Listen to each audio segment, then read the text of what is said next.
Nagsisi nga ba ang TV5 sa pagbitaw sa ABS-CBN? Usap-usapan ngayon sa industriya ng telebisyon kung nagsisi nga ba ang TV5 sa unti-unting pagbitaw nito sa ilang programa ng ABS-CBN. Matatanda ang noong kasagsagan ng kanilang collaboration.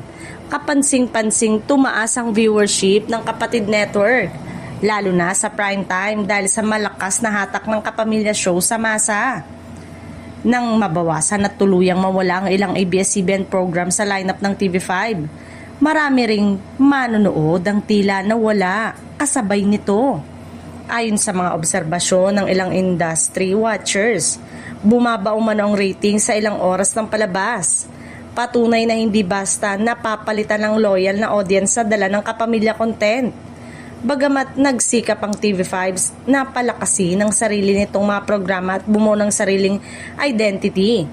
Aminado ang ilan na naging mabigat ang hamon sa paghahanap ng kapalit sa kasing lakas ng appeal sa social media. May mga netizen ding hayagang nagsasabing mas sinusubaybayan nila noon ng TV5 dahil sa mga palabas ng ABS-CBN. Sa kabila nito, nananatiling tahimik ang pamunuan ng TV5 at walang direktang pahayag kung may panghihinayang sa naging desisyon. Gayunpaman, patuloy ang espekulasyon kung hindi dahil sa pagbitaw sa kapamilya shows. Mas malakas kaya ngayon ang ratings ng TV5? Sa huli, tanong pa rin ng marami kung mananatili ba ang TV5 sa kasalukuyang direksyon o muling bubuksan ang pinto sa mas malalim na pakikipagtulungan sa ABS-CBN. Isang hakbang na maaaring muling magbalik ng dating sigla at manonood sa kapatid network.